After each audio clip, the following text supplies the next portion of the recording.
감사합니다. 카네기 홀에 온 것 같기도 하고. 음향이 나 할 때보다도 더 좋네. 마이크를 잘 쓴 것 같기도 하고.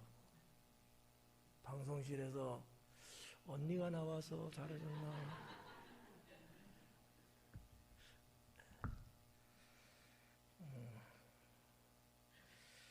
오늘부터 17장을 강의하겠고요.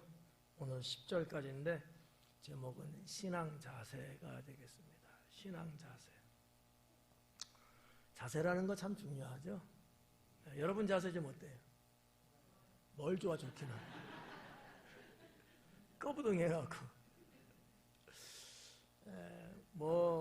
글쎄 인체공학적으로 말하는 분들 들어보니까 자세가 건강을 좌우한다 이런 말들도 하고요.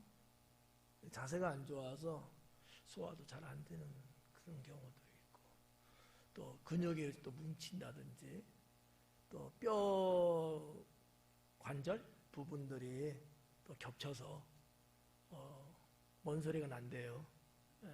그래서 이제 하여튼 힘들어하는 분도 있고 이제 그러는데, 자세가 참 중요한 것 같아요. 제가 우리 성도님들 이렇게 보면 말 안 해야 되겠다. 자세가 좀 그래, 그죠? 어떻게 하지? 이렇게 어쩔 수 없이 그러겠지만 이 상태로 가면 10년 더 이상 못 살아요. 그러니까 여러분 건강하게 장수하시려면 거울을 보고 자세 교정하는 것도 괜찮아요. 정말 목사가 별말 다 하네. 달말도 합니다. 웃지도 못해. 무슨 말인지 몰라갖고. 정말 중요하지 않을까 이렇게 보고요. 그렇다면 우리의 육체뿐만 아니라 우리의 신앙이라는 것도 자세라는 게 있잖아요. 너무 중요할 것 같다 해서 어떤 말씀 제목으로 기록을 할까 하고 많이 뒤척였어요. 써보고 생각해보고 했는데 답이 잘 안 나왔는데 별것도 아니지만 모처럼 찾았어요. 그냥 마음에 그냥 신앙적인 자세들에 대해서 말씀하고 있구나. 왜냐하면 오늘 10절까지가 4개의 주제가 나오거든요. 4가지.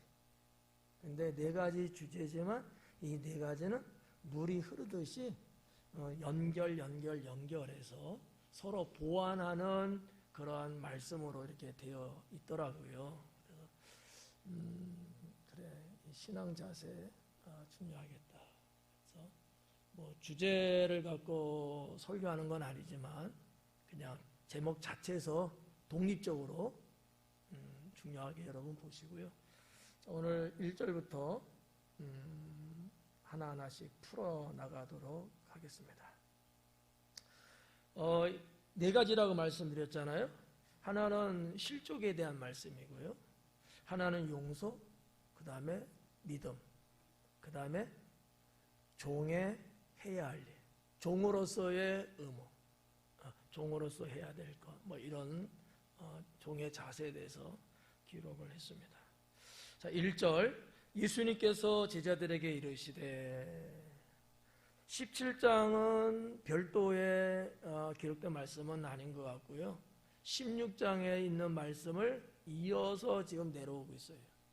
자, 우리가 16장까지 조금 소급해서 보면 한 13장서부터 16장까지 쭉 내려왔던 관통하는 하나의 큰 주제가 있었다 그랬죠. 그게 뭐죠? 뭐라고요? 뇌물. 또 재물. I'm sorry. 맞아요. 재물. 물질에 대한 거죠. 물질. 하나님을 다 믿지만 하나님을 믿는 자녀로서의 삶이 부족하면, 올바르지 못하면 어디까지 간다? 지옥까지 간다. 가고 싶은 분은 미리 예매하셔라. 그러니까 유대인들은 뭐 당연히 다 믿는 것을 전제해 이렇게 하고 있잖아요. 그 사람들에게 전한 예수님의 복음은 예수님 안 믿으면 지옥 간다가 아닌 거예요. 이미 믿는 자들이기 때문에 그런 너희들은 어떻게 살 것이냐. 거기에 대한 것이 재물에 관련된 것들이었어요. 이게 인간 사회에 있어서 우리가 인생을 사는 데 있어서 재물 상당히 중요하지 않아요? 여러분 배우자의 얼굴이 중요해요? 돈이 중요해요?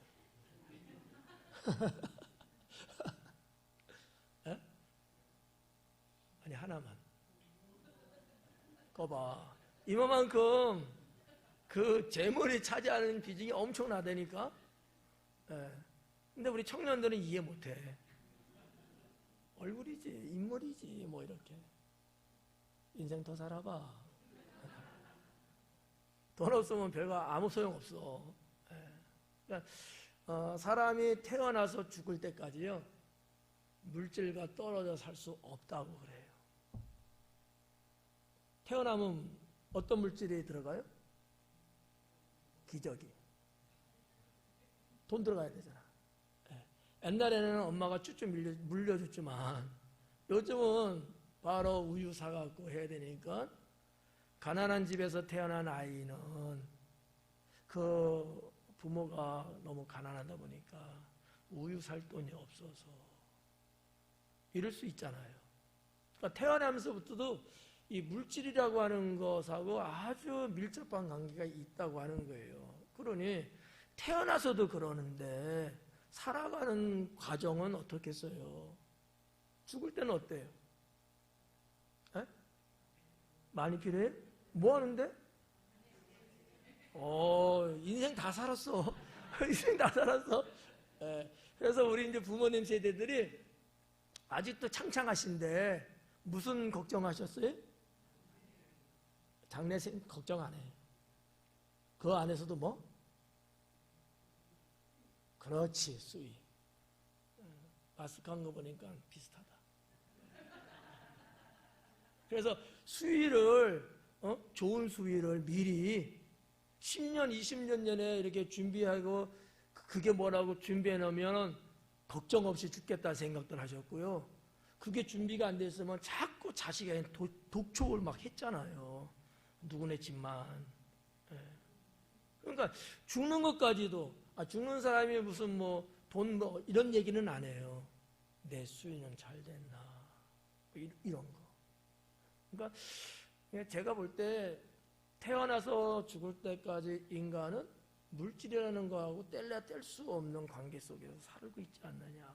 그만큼 중요한데 예수님은 당시의 유대인들의 삶 속에서 그 하나님 주신 물질 청지기 의식을 갖고 써야 되는데 그러지를 않고 자기만을 위해서 쓰니까 이거를 신앙하고 연결을 시키신 거예요. 전부 하나님께서 그런 너희를 선하게 보지 않고 있다라는 거죠. 그 말인즉 악하게 본다는 거예요. 악하게. 악한 자가 어떻게 주님 나라 갈 수 있겠어요? 이런 스토리가 16장까지 쭉 이제 왔던 건데 여기 17장에 들어와서 예수님께서 제자들에게 말씀하시는데 무슨 얘기하냐? 실족하게 하는 것이 없을 수는 없다. 실족에 대한 얘기예요. 자, 예수님 실족에 대한 언급을 이제 하셨어요.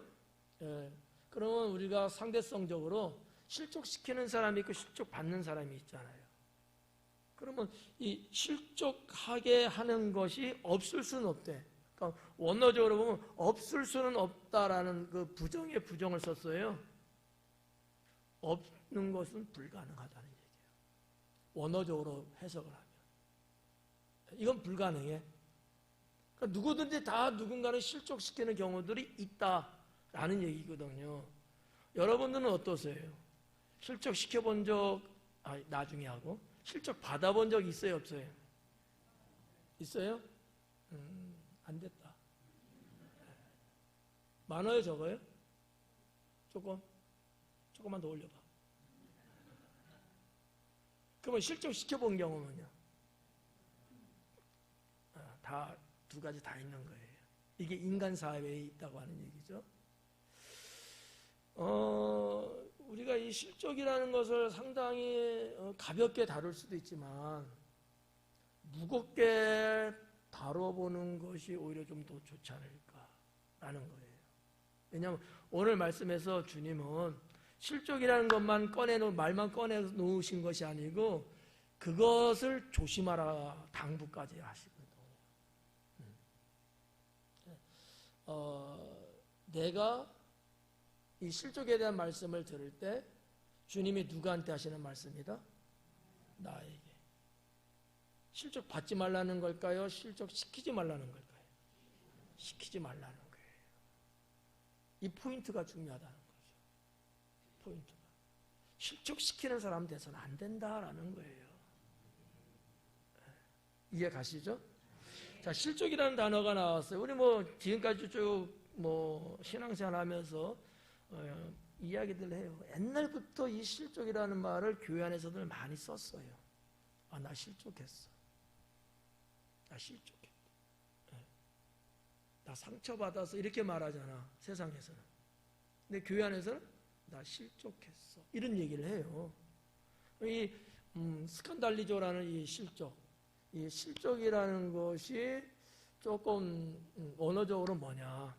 스칸달라라는 단어가 있고 스칸달론이라는 단어가 이건 문법적인 얘기예요. 그냥 동사로는 그냥 스칸달리조야. 뭐냐면 장애물 이런 뜻을 갖고 있어요. 또는 덫 있죠. 걸려 넘어지 잡히게 하는 이 덫 이런 것들 장애물 덫 좀 더 다른 말로 하면 함정 이런 말 다 명사적인 얘기예요. 또 빼놓을 수 없는 것은 파멸에 들어가게 하는 것. 좀 더 무섭죠. 내가 누구를 실족시켰어. 내가 그 사람을 파멸에 빠지게 했다는 얘기예요. 오늘 말씀은 단순한 장애다 덫이다 이렇게 보면은 약한 거예요. 예수님의 말씀의 의중 속에는 그런 개념보다는 파멸에 빠지게 하는 쪽에 가깝지 않았을까라고 하는 거예요. 왜? 실족이라는 1절의 말씀 이어서 2절에 들어가면 이 심각성을 주님 말씀하고 계시거든요. 그런 부분들 한번 볼게요. 자, 아무튼 이렇게 실족하게 하는 것이 없을 수는 없지만 그렇게 하는 자에게는 화로다. 어차피 살면서 나도 모르게 본의 아니게 누군가를 실족시키는 경우들은 있어. 그런데 실족하게 하게 된다면 그런 너에게는 화가 있다라는 얘기예요. 화가 있다. 이 화라는 단어가 우함이라는 그런 어떤 단어적인 개념인데 뭐랄까 어떤 감정적인 어떤 표현을 하고 있는 단어거든요. 근데 예수님이 이 단어를 쓰실 때는 어떤 의미로 쓰셨을까? 심판이라는 의미로 쓰고 계신다라는 거죠. 정리 한번 해보면 내가 누군가를 실족시키게 되면 누가 심판받을까요? 실족시킨 내가 심판받는 거예요. 그러니까 이 심판과 잘 봐봐요. 지금 17장에 들어간 이 심판과 16장 마지막 부분에서 언급하고 있는 무슨 단어? 지옥, 그렇죠. 심판받는 것과 지옥이라는 이 두 가지는요, 상당한 연관성을 갖고 있죠. 우리가 주님 앞에 다 서게 될 거 아니겠습니까? 백보자 심판이라는 마지막 최종의 심판. 그때 하나님은 가르시는 거예요. 지옥에 들어갈 자, 하나님의 영원한 나라에 들어갈 자. 이런 그러니까 이런 깊이 있는 내용을 모르면 무슨 16장, 17장 무슨 아무 상관없고 연결고리가 없단 말이죠. 근데 속속들이 조금씩 이렇게 살펴보면 그래서 이 말씀을 17장에 들어서면서 하시고 계시는구나 라는 것을 조금 느낄 수 있지 않을까. 그거를 저는 여러분에게 좀 도와드리고 있는 거예요, 지금.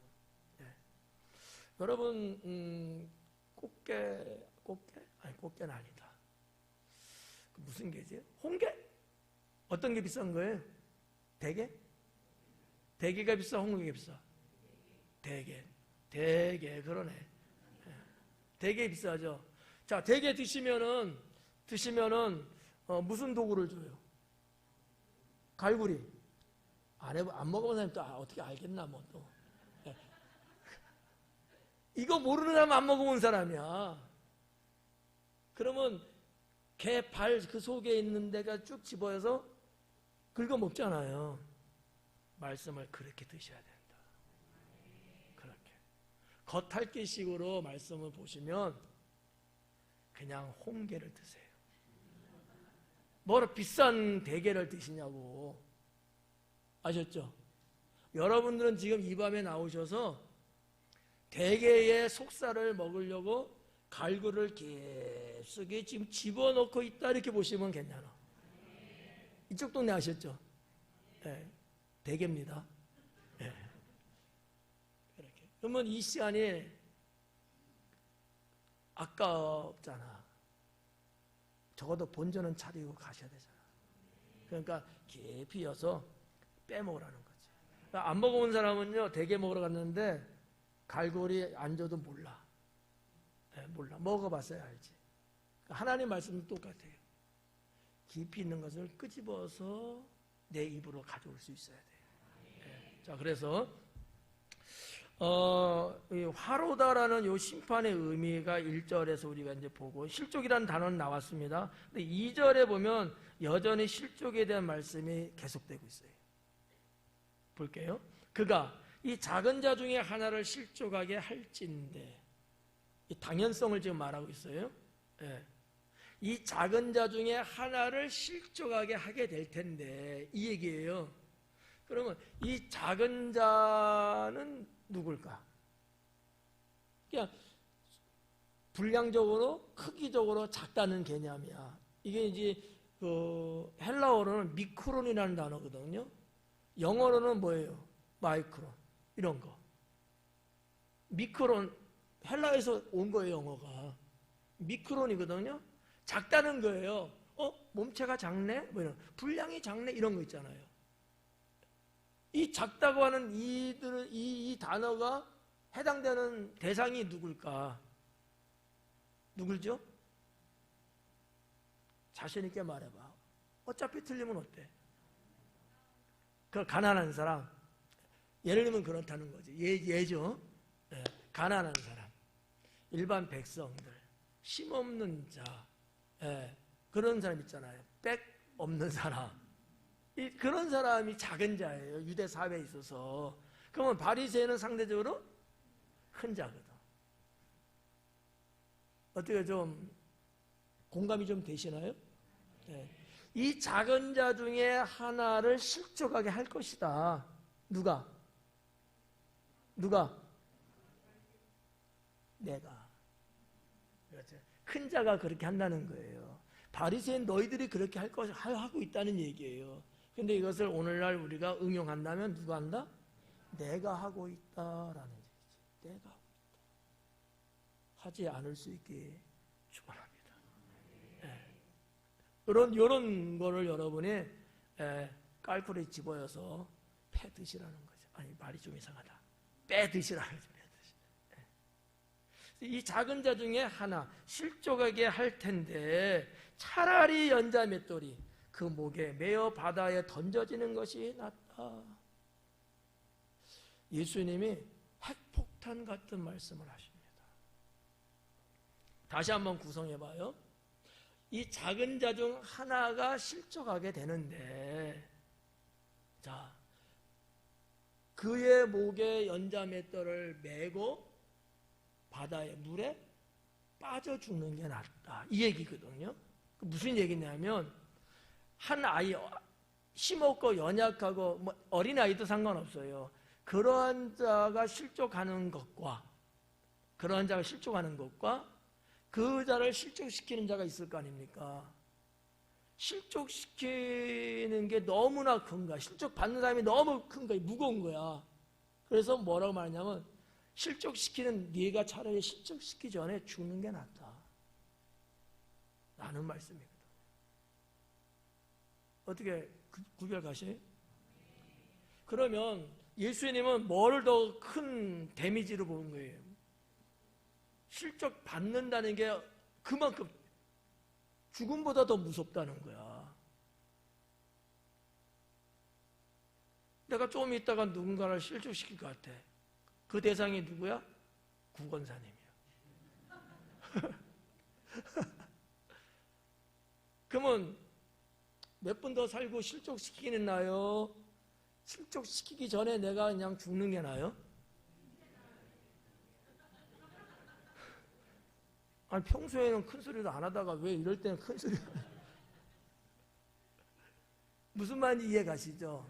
그 얘기예요. 그러니까 예수님이 보는 관점은 실족하는 게 얼마나 이게 무서운 거냐라는 것을 말씀하는 거거든. 아니 사람이 내 목숨을 끊고 내 생명보다 귀한 게 어디 있어요? 근데 그거보다 더 중요한 게 뭐냐? 너의 형제 실족시키지 않는 게 더 중요하다라는 얘기예요. 근데 우리가 16장까지 들어오면서 보면서 실족 받은 사람들이 있었대요, 없었대요? 있었어요. 연결되죠. 16장, 10장 다. 네. 이런 부분이라는 거죠. 이런 부분. 다시 한번 정리해서 여러분께 질문합니다. 여러분 누군가 실족시킨 경우 있어요, 없어요? 안 보고 제가 묻는 거예요. 있어요, 없어요? 그리고 어떻게 했어요? 그 다음에? 닦았죠? 네. 치가 못 나서 그렇지 이렇게 둘러쳤죠? 이게 문제야. 하나님은 분명히 실족시킨 나를 거기서 죄를 말씀하고 있는데 나는 태어나고 의젓하게 아무 나하고 상관없다고 하고 오히려 실족당한 사람이 바보 같아서 그랬다고 치부하는 경우들이 있어요.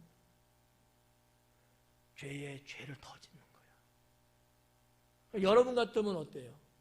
그런 일이 없으면 좋지만 혹시나 그랬을 때 여러분 같은 경우는 상당히 센스가 있고 그래갖고 미안해 내가 모르고 그랬어 용서해줘 그러죠 여러분은? 이쪽 동네 그렇죠? 일단 웃지만 말고 그렇게 가야 되는 거야 그렇게. 근데 우리는 이런 부분이 너무 부자연스러워요. 이런 어떠한 영적 문화들이 별로 없어. 그래서 모르기도 모를 수도 있지만 오히려 멋져 그러니까 모른 척하고 그냥 쓱 지나가는 경우들이 있더라는 얘기죠. 근데 이건 신앙으로 옳지 않다. 우리들에게 있어서 정말 핵무기와 같이 좋은 무기가 하나 있다면 뭘까요? 회개하고 용서받을 수 있는 이 통로가 우리에게는 있단 말이에요. 어떠한 죄를 지고 무슨 경우일지라도 우리는 진실로 주님 앞에 회개하면 우리는 여기에서 구원받을 수 있고 회복될 수 있는 게 있잖아요. 맞나요? 그러면 내가 누군가 혹시 나도 모르게 실수해갔더니 해갖고 저 사람이 나 상처받았어 이렇게 말하는 거야. 구건사님 내가 상처받았다고 이렇게 말하는 거예요. 그런데 말하니까 구건사님은 그래 목사님? 나 그런 적 없는데? 라고 할지라도 목사님 그랬어요? 아유 제가 잘못했네요. 뿅뿅뿅 이러면 여기 꼴사나 이러는 사람은 없단 말이야.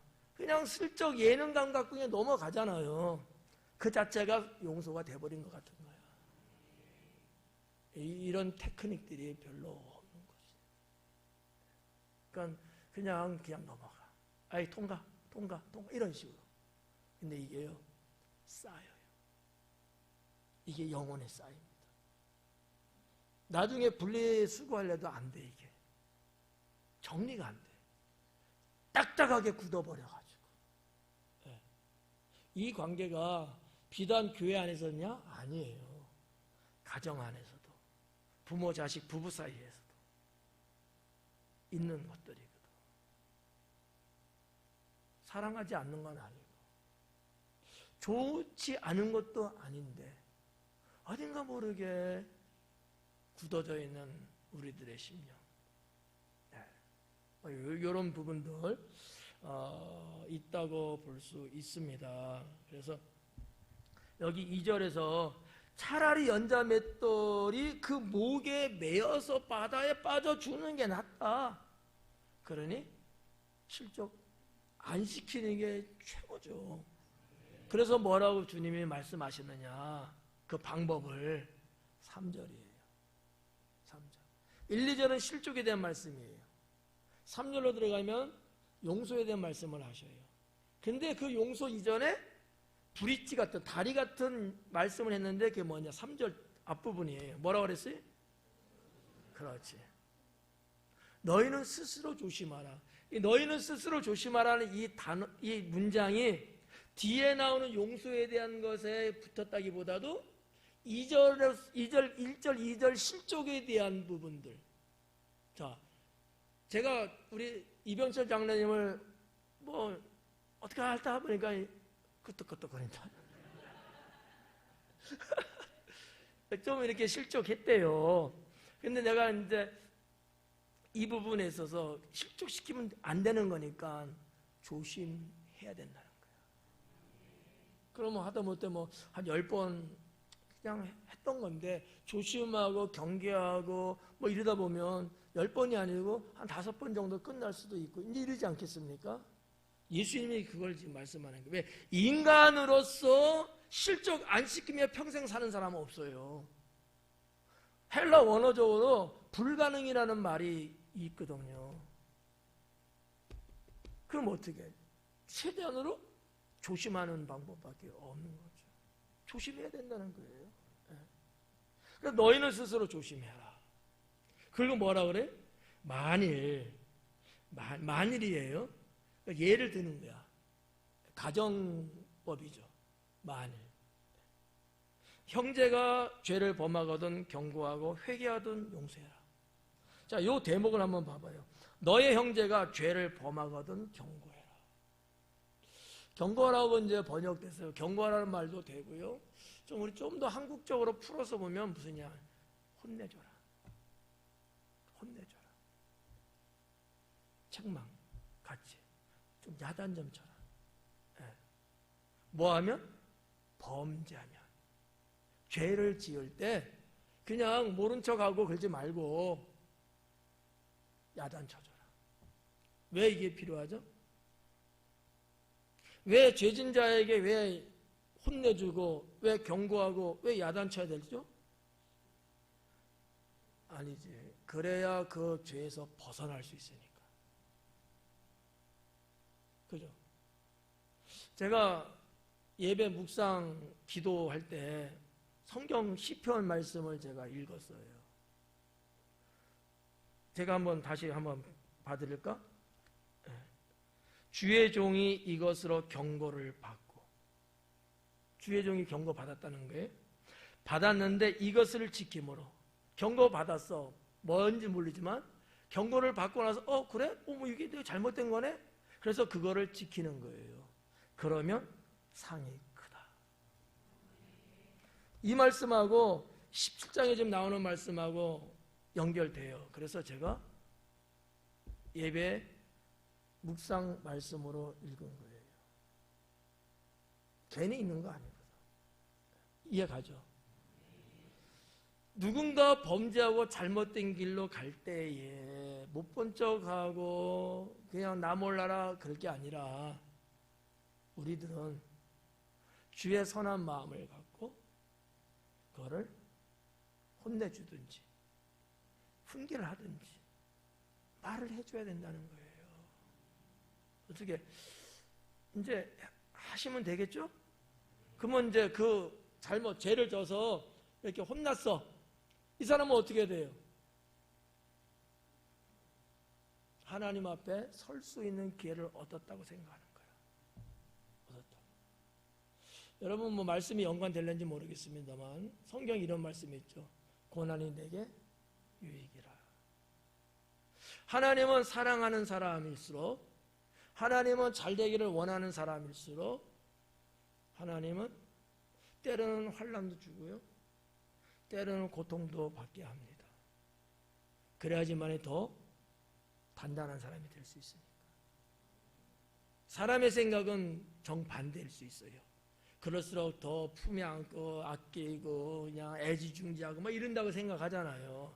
그냥 누가 나 하면 나 미운가 봐, 나를 왼수처럼 생각하나, 이렇게 반응을 보이는 경우가 많거든요.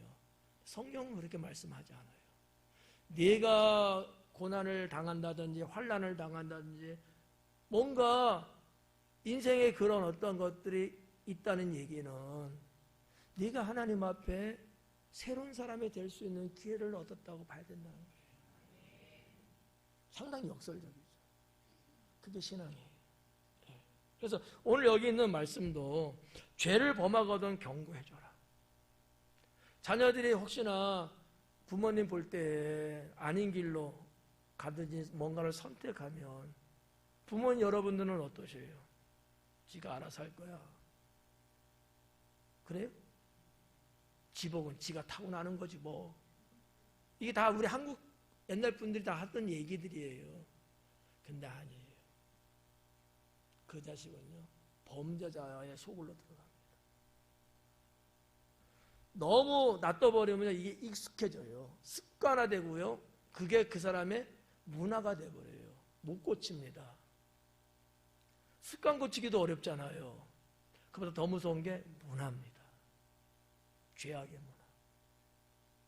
그 전에 이야기해 주라는 거지. 이야기해 주라. 이게 실족이라는 앞에 있는 단어하고 연관성이 있어요. 그 다음에 뭐라 해요? 회개하면 용서해라. 에? 회개하면 용서해줘라. 내가 실족시켰어. 나 아파. 왜 나만 갖고 그래? 아우, 뭐 이러잖아. 근데 나도 모르게 한 거야. 근데 저 사람이 그래. 그럼 내가 알고, 그랬어? 미안해. 하면 어때? 이렇게 하면 어떻게 해야 돼요? 용서해 줘야 되는 거예요. 근데 그러면 내가 다시는 너 보나봐라. 이렇게 상당히 반사적으로 탁 튕겨나가면서 선을 확 그어버리면 이 생명은 서로 간에 끊어져 버리는 거예요. 하나님 믿는 사람이 이렇게 살면 안 된다 라고 하는 얘기죠. 누군가 여러분에게 잘못했다고 미안하다고 정정하게 진실하게 이렇게 하면 용서해 주라는 거예요. 지난번에도 말씀드린 주기도문에서도 우리가 그런 것들을 우리가 보잖아요. 실족이라는 게 바로 그렇다는 거지. 실족 안 시킬 수 없어. 그래서 누군가 너를 실족시켰대. 근데 그 사람이 내가 모르고 그랬어. 미안해. 용서해줘. 이해 좀 해줘. 그럴 때는 용서해줘야 된다라는 얘기죠. 용서해줘야 된다. 그러고 나서 4절 말씀이 이어지는 거죠. 4절에 뭐라 그래요? 만일 하루에 7번이라도 너에게 죄를 짓고, 하루에 한 사람한테 7번 죄를 졌대. 와, 이런 경우는 사실 찾아보기 어렵죠. 어때요? 여러분 오늘 하루 직장생활 하시면서 여러분 직장 동료가 여러분에게 탁깨 잡아가고 7번씩이나 때려버렸어. 이런 경우는 사실 거의 없잖아요. 숫자 7을 말하는 건 아니고요. 7이라는 숫자가 갖고 있는 의미를 말하고 있는 거죠. 이 숫자 7이 갖고 있는 건 뭐냐 하면은 이런 거예요. 하염없이. 하염없이. 좀 더 이 말을 좀 다른 말하면 영원히. 너한테 계속해서 하염없이, 아니면 자주 하고 또 하고 또 자꾸 이렇게 자주 하는 거야. 자주 나에게 나쁜 일 자꾸 하는 거야. 그런 사람이 자기가 잘못한 걸 안 거지. 7번 잘못했듯이 7번 할 때마다 나한테 와서 잘못했다고 용서해달라고 그러는 거예요. 그래서 여기 말씀에 7번 잘못하고 7번 와서 용서를 구하는 문제를 더블로 기록을 하고 있는 거죠. 그럴 때는 어떻게 하라고요? 용서해 주라는 거예요. 여러분 잘 아시는 말씀이 그거잖아요. 70번씩 7번일지라도 490번이거든요. 거기서도 7 완전 숫자가 다 나왔어요. 끝까지 영원히 하염없이 라는 의미거든요. 그러니까 예수 그리스도 안에서, 우리의 신앙 안에서는 말이죠, 이런 신앙의 의미를 우리가 알아야 돼요. 우리는 그런 신앙적 자세를 항상 갖고 있어야 돼요. 그게 예수님이죠. 만약에 우리 하나님이 나를 용서해 주는 게 횟수가 정해져 있다면 그게 501번이야. 그럼 여러분은 몇 번까지 죄질까? 5100번까지. 그렇잖아요. 근데 우리 주님은 5000번이든 50000번이 되든 회개하고 잘못했다고 용서해달라면 하염없이 용서해 주셔요. 해가 동에서 먼 것처럼 기억지도 않는다는 거야. 그러니까 예수님이 하나님의 그 신성적인 이 말씀을 언급하신 거죠. 근데 이것이 실족이라고 하는 첫 단추서부터 계속 지금 연결해서 오고 있다고 하는 거예요. 별도의 주제지만 다 연결고리가 있어 오고 있다는 거죠. 아니, 성령에는 누구도 한 번도 실족시킨 사람이 없대. 근데 송민영 집사님은 3번 있대. 이러면은 실족시키지 않는 사람도 있네? 이러면은 뭔가 다른 각도로 빠져나가는 게 있을 수 있어요. 그렇잖아. 절대적이지 않잖아. 모두가 다 실족을 시킨다는 거지. 그러면 이것을 풀어나갈 수 있는 방법이 뭐예요? 회개와 용서라고 하는 거예요. 이게 예수님의 가르침이다. 예수님의 가르침이다. 오늘 집에 들어가서 밥상 미리 차려놓지 않은 사람 있을 거야. 용서하세요. 갑자기 일하고 들어왔는데 집에서 뭐 하고 있었어? 라고 용서하세요. 하여튼 그렇게 우리가 이제 4절까지 볼 수 있습니다. 이제 5절 볼까요? 사도들이 주께 여짜오되 우리에게 믿음을 더하소서 하니 그래요. 1절에는 제자라고 나왔고요. 5절에는 사도라고 나왔어요. 자, 여기서 우리가 볼 수 있는 게 뭐냐면 사도라고 말한 것은 그 존재예요. 아니, 제자는 예수님 제자로서의 존재를 말하고 있고요. 사도는 그 역할을 말하고 있는 거예요. 그러니까 이 사도는 별도의 어떤 사람들이 아니고 예수님의 제자들이 보내받은 자들이잖아요. 그게 아포스토칼로스인데 이걸 말하는 거야. 제자들은 그런 사람이라는 거지. 보냄받은 자들이라는 거죠. 주께 여짜오되. 예수님의 제자들이 예수님께 여쭤봤어요. 뭐라고 했어요? 우리에게 믿음을 더하소서. 생뚱맞죠? 이제 여기서부터 믿음에 대한 말씀이에요. 근데 뭔가 좀 생뚱맞아요. 그죠? 여러분의 의식 속에, 기억 속에 제자라는 자들은 어떤 사람들이었을까? 제가 볼 때는 이런 거예요. 제자들은 믿음이 있었을까, 없었을까요? 많았을까요, 적었을까요? 자, 예수님의 평가된 표현으로 보면 2가지로 하셨어요. 믿음이 없는 자들아. 또 하나는 여러분 해봐요. 그렇죠. 믿음이 적은 자들아. 이게 제자들이 갖고 있는 컴플렉스예요. 그래서 제자들은 자기들 나름대로 트라우마가 있는 것 같아요. 트라우마가. 지금 예수님이 17장 1절에 제자들에게 말씀을 하고 있는 내용인데 실족에 대한 말씀이에요. 물론 여기에 먼 배경적으로 대상은 바리새인을 이렇게 볼 수도 있지만 가깝게는 정말 제자들일 수 있어요.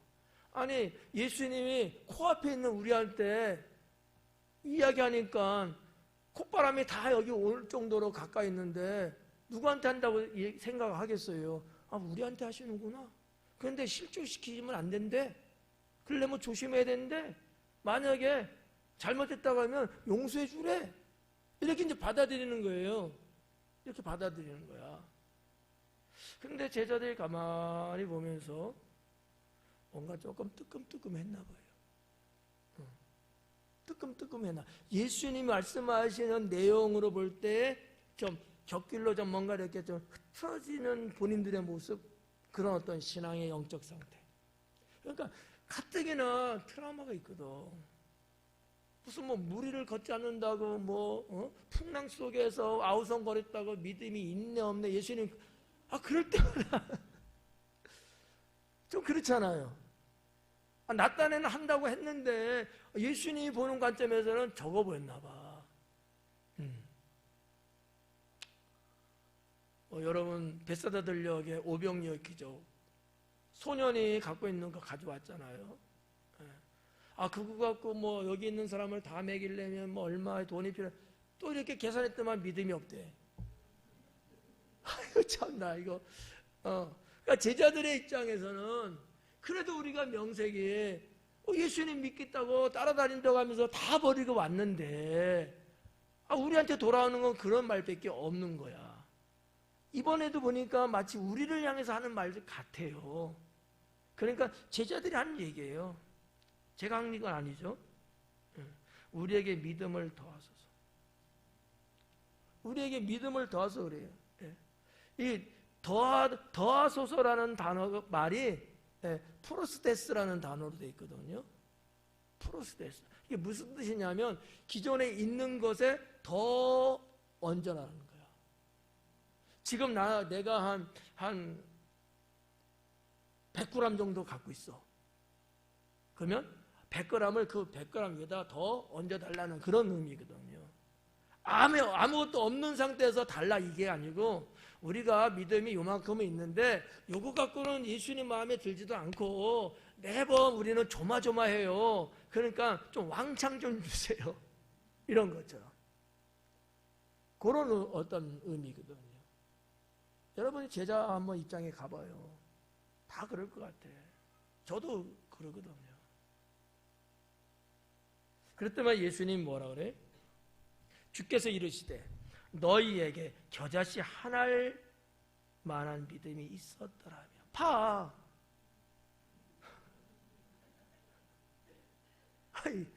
아니 예수님은 지금 제자들의 믿음을 겨자씨 하나리에야. 분량에 대한 얘기예요. 겨자씨 여러분 얼마나 건 알죠? 몰라도 그냥 그것도 가세요. 좁쌀 같은 조금에 이렇게 여러분들이 이렇게 콧바람 하면요 날아가요. 무게도 없어. 아주 작은 거거든요. 그 좁쌀만한 믿음만 있었다면은 그 무슨 얘기야? 그것도 없는 자들이라고 보는 거야. 그러니 제자들이 얼마나 트라우마가 있냐고. 그렇죠, 박권철. 박권철 나는 믿음 있잖아요. 등치처럼. 근데 목사님이 자꾸 나 이렇게 믿음 없다는 식으로 하는 것 같아. 기분 좋아요, 나빠요? 그렇다고 그렇게 직설적으로 말하냐? 당연하죠. 근데 이게 한 번 정도면 괜찮아. 매번 볼 때마다 자꾸 제가 쪼르듯이 그러는 거야. 그러면 이제 목사님 말만 나와도 가슴이 벌렁벌렁거려. 심장에 충동이 온 거예요, 지금. 이게 심장병이야. 초기.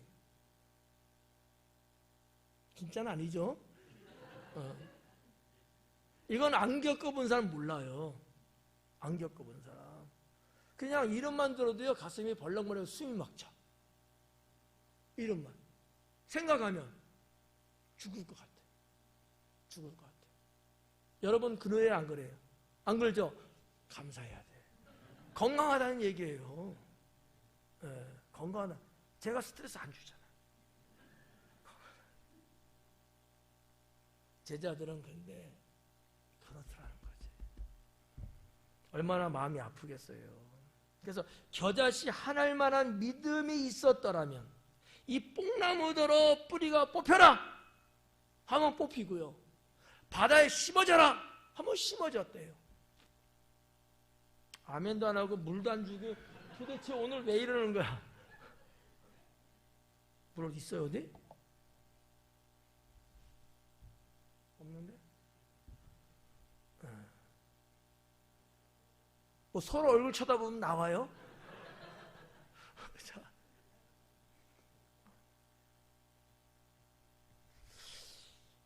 이게 믿음이라는 거야.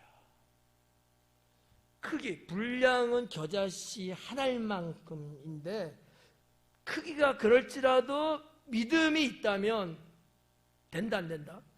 된다는 거잖아요. 근데 뻥이에요. 어떻게 여러분 뽕나무를 뽑을 수 있냐? 그렇잖아요. 21세기는 가능해요. 예수님 당시에는 불가능해요. 지금은 장비가 좋아서 그냥 바로 뽑아버려요. 에? 뭔 소리야? 뽕나무 엄청 커. 좁쌀? 아, 뽕나무 요만하다고? 그런 거 없어, 장로님. 그래서 이제 말씀해 드릴게요. 여기서 말하는 뽕나무는 뭐를 말하냐면 삭개오 올라갔다는 뽕나무 있잖아요. 그거하고는 다른 거예요. 그거는 돌감람나무. 여기서 말하는 뽕나무는 일명 뭐냐면 검은 뽕나무예요. 흑뽕나무라고도 말을 해요. 흑뽕나무. 본 적 없죠? 안 봐도 돼요. 그래서 이 식물의 어원적으로는 그렇게 돼 있어요. 검은 뽕나무, 흑뽕나무라고 명칭이 이렇게 나와 있는데 이 뽕나무가 수령이 어느 정도냐? 여러분 들으면 죽을 수도 있어. 놀래서. 600년까지. 이렇게 감탄하는 사람이 진짜 사람이야. 상당히 길잖아요. 장로님 회개하세요. 크기가 10m에서 15m까지 자란대요. 엄청나잖아요. 그 아름다리 생각 한번 해봐요. 어마어마하죠. 우리 저기 쉼터의 옆에 장군처럼 서 있는 나무 있죠. 누가 자꾸 그거 뽑으면 안 되냐고 자꾸 이야기해요. 믿음 있으면 뽑으세요. 믿음 있으면. 저는 안 된다고 이야기하잖아. 안 뽑혀. 그 뿌리가 얼마인데. 근데 이 검은 뽕나무, 흑뽕나무가요, 그 식물의 태생적으로 잘 안 뽑힌대요. 근데 뭐 이유는 모르겠고, 제가 또 조사한 거거든. 이유는 모르겠고, 그만큼 자라고, 그러기 위해서 그만큼 뿌리를 내리지 않았겠어요? 안 뽑히죠. 근데, 뽕나무 나와! 그 뽕나무가 나와요? 안 된다는 얘기. 예수님 말씀은 안 된다는 거야. 불가능하다는 거야. 그렇지만 믿음이 있으면 된다는 거지. 왜냐면 뽕나무가 문제예요? 홍해도 갈라는데? 홍해를 가르는 게 어려워요? 뽕나무를 뽑는 게 어려워요? 발음을 잘해요. 뽕홍해 하면 어떡해. 그렇죠? 홍해가 어렵잖아요. 아니 무슨 뭐 또랑물도 아니고 바다인데. 그럼 요단강은요? 요단강이 어려워요? 뽕나무가 어려워요? 두 가지는 됐고. 그러면 여리고성 무너뜨리는 게 어려워요? 뽕나무 뽑는 게 어려워요? 다 똑같잖아, 대답이. 그렇잖아요. 뽕나무가 그 당시에는요, 불가능하다는 걸 말씀한 거예요. 그렇지만 믿으면 된다. 왜? 하나님이 태초에 천지를 창조하실 때 무엇으로? 말씀으로 창조했거든요. 여기 예수님이 말씀하시는 이 믿음이라는 거, 야, 뽕나무 일어서! 말씀이거든요. 야, 바닷속에 들어가! 그 뽕나무가 들어갔대. 웃으면 믿음 없는 거야, 웃으면. 그런다는 거예요, 그런다는 거야. 그게 믿음이라는 거죠.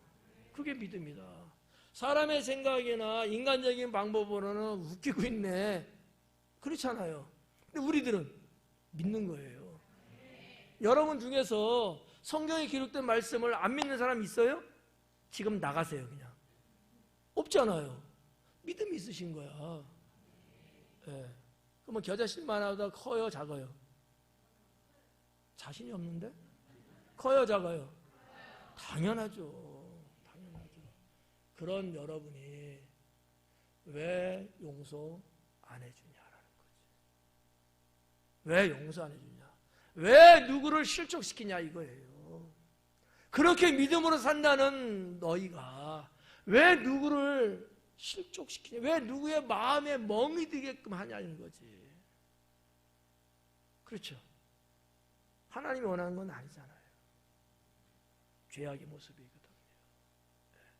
이런 말씀들을 우리가 좀 보면서 나는 하나님을 믿는 신앙인으로서 나는 영적 자세를 내가 잘 가져야 되겠구나. 이게 메시지예요.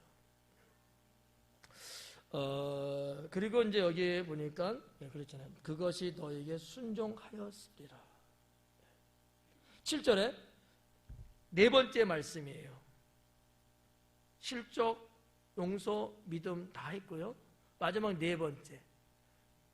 종이 해야 될 게 뭔가. 종. 진짜 종이에요, 이건. 노예 종이에요. 너희 중 누구에게 밭을 갈거나 양을 치거나 하는 종이 있는데 그가 밭에서 돌아왔어요. 여러분이 지금 일터에서 일하시다가 오셨잖아요. 똑같은 거예요, 사실은요. 근데 그런 여러분에게 와서 이거 좀 먹어. 배도 좀 고프지? 이거 좀 먹어. 목말로? 좀 마셔. 이렇게 하는 게 맞아요, 틀려요? 맞죠? 아니라는 거야. 내가 안 한다고 뭘 하지 마라. 누가 종한테 그런 말을 하냐는 거지. 종은 종으로서 할 것뿐이야, 그냥.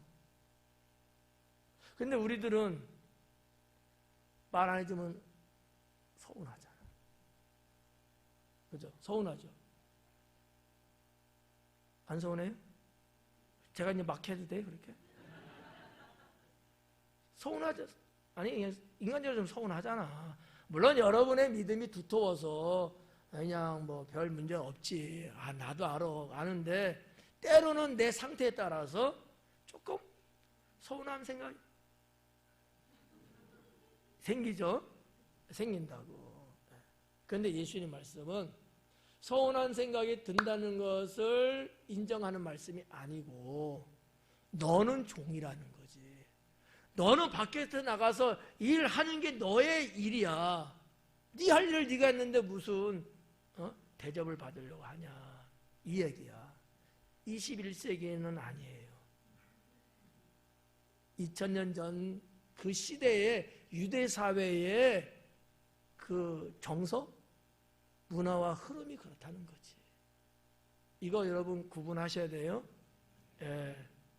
종이라는 존재가 그 시대는 그렇게 인식됐다는 거예요.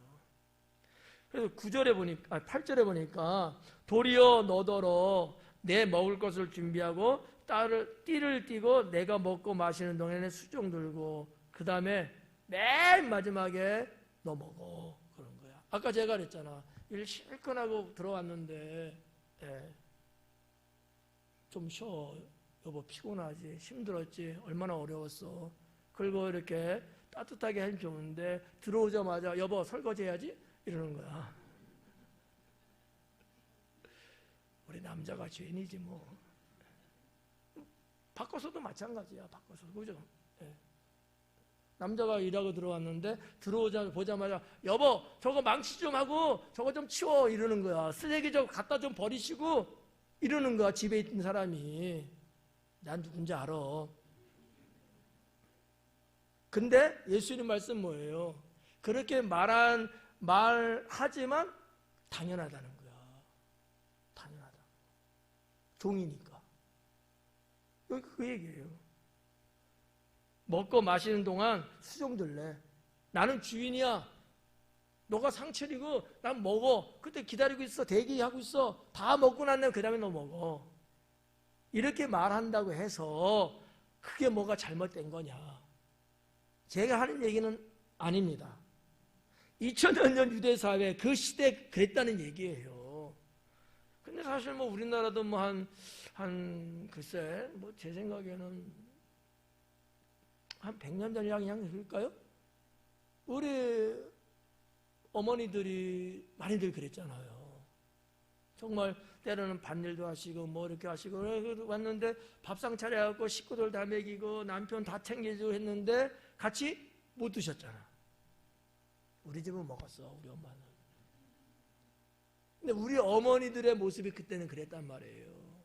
그리고 부엌대기에서 물 한번 씩 말아갖고 먹고 남은 잔반 그거 버리기 또 아까우니까 그것도 이렇게 해서 또 드시고. 근데 이게 당연하다고 생각들 했잖아. 당연한 게 아닌데. 그래서 그런 말 있잖아요. 나는 엄마가 그렇게 하는 게 당연한 줄 알았어요. 엄마들은 다 그런 거 아니야? 이런 생각을 하는 거지. 아니, 김남현 권사님 그렇다는 게 아니고 예수님의 말씀에 의미가 뭔지를 우리가 알아야 된다는 거지. 종에 대한 말씀이라는 거예요. 왜 이 말씀을 하셨을까? 오늘날도 마찬가지입니다. 종으로서 내가 책무를 다하고 다한 것 같고 그냥 당연하다고 여겨야 되는데 우리는 자꾸 뭔가 나를 드러내려고 하고 대접을 받으려고 하고 그런다는 거지. 그건 종이 아니라는 거지. 그거는 주인의 자식들이 그런 거거든. 종은 아니라는 거지.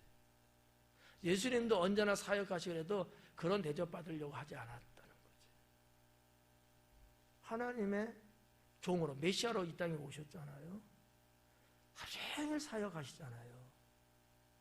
근데 누구 하나로부터 그런 어떤 대접이나 위로를 받으려고 하는 의도가 전혀 없으셔요. 나 죽는데 언제? 당연하게 받아들이는 거야.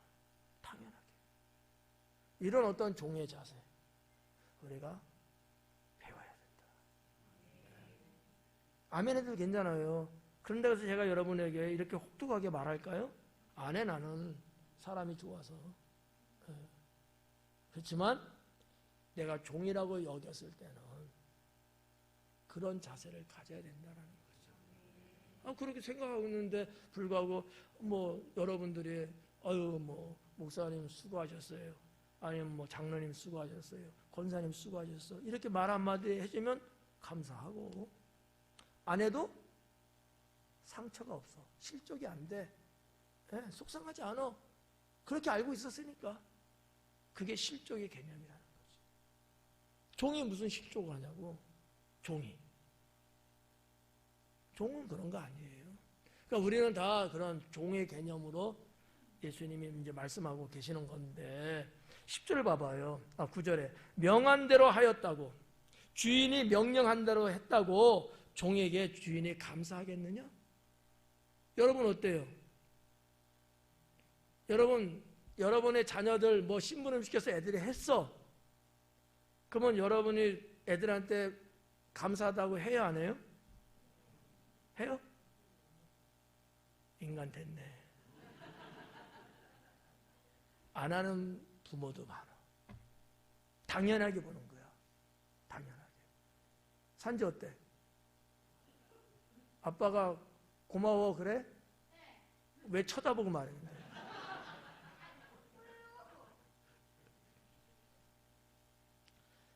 그거는 부모와 자식이니까 가능한데 종은 아니라는 거지. 그렇지만 오늘날 우리들은 해주면 좋죠. 자세가 흐트러지지 말자는 얘기야. 자세가 만약에 흐트러지면요 1절로 돌아가셔야 돼. 다시 1시간 강의 또 해야 돼. 그러면 뭐가 온다고? 실족을 당하게 된다는 거야. 당하는 게 자랑은 아니잖아요. 나도 실족 당하지 않도록 그만큼 성숙해져야 되는 거예요. 이해가죠? 어떤 의미에서는 내가 그만큼 성숙하지 못해서 내가 그만큼 마인드가 좁아서 내가 그만큼 마음의 폭이 좁아서 그럴 수도 있어요. 내가 좀 더 어른스럽고 내가 좀 더 성숙하면 뭐 다 그렇지 사는 게 뭐 인간이 뭐 그런 거지 뭐 이러고 퉁치고 넘어가. 근데 그게 안 될 수도 있거든요. 어쨌든 간에 실족 안 시키는 건 맞아요. 안 시켜야 돼. 그러나 실족 당하지도 말아야 된다. 손해예요. 그러면 우리가 신앙적으로 그냥 용서하고 이해하고 받아들이고, 그러면 뭐 서로가 다 이제 좋은 건데, 오늘 이 9절 말씀에 명령대로 했다고 해서 주인이 종한테 종님 감사합니다 이러겠느냐라는 거 아니라는 거예요. 그래서 10절에 뭐라 그래요? 이와 같이 너희도 명령 받은 것을 다 행한 후에, 제자들에게 하는 얘기입니다. 너희도 명령 받은 것을 다 행한 후에 이르기를 우리는 무익한 종이라, 이렇게 하라는 거예요. 내가 나 자신에 대해서 나는 무익한 종입니다. 왜 이렇게 아멘들은 안 하고? 나는 유익한 종입니다. 그래요? 그러면 이제 쪽박 터져요. 돈 내놓으라 막 긁고, 명예 찾고 막 권리 찾고 막 이러거든요. 나는 무익한 종입니다. 나는 만물의 찌꺼기보다 못한 자입니다. 사도 바울이 그렇게 고백하잖아요. 나는 그런 자다.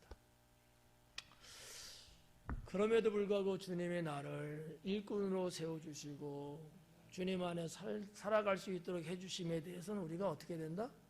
감사해야 된다. 누가 여러분을 써줘요? 집에 가서 또 나 욕하지 말고. 누가 나를 써주냐고. 그것도 대순복음교회에서. 그럼에도 불구하고 나를 어여비 보고 나를 존귀 여겨서 정말 내가 할 수 있는 어떤 위치에 이렇게 뭔가 주님을 위해서 할 수 있는 자리를 마련해 줬다? 어때요? 감사하죠? 목사님이 나 부려먹으려고 시켰다. 이런 사람 없잖아요. 아, 참 감사하다. 나는 무익한 종입니다. 이 자세를 우리가 놓쳐서는 안 된다는 거죠. 저도 마찬가지예요. 내가 뭐길래 하나님이 목사로 불러 세우시고, 제가 뭐길래 유명한 프로들 앞에서 제가 설교를 다 하고 말이죠. 이거는 있을 수 없는 얘기거든. 우리가 언제 봤다고. 그렇잖아. 근데 여러분들은 그래도 목사님 하면서 말씀을 경청해 주시고, 또 하나님 말씀을 전한 대로 여러분이 믿음으로 살려고 노력하시고, 얼마나 감사해요. 그러니까 이 자세에 대한 겁니다. 신앙의 자세가 중요하다. 자세가 중요해요. 그래서 마지막 10절 말씀에 나는 무익한 종입니다. 우리 서로 인사 나눌 때 저는 무익한 종입니다 라고 한번 인사하겠습니다.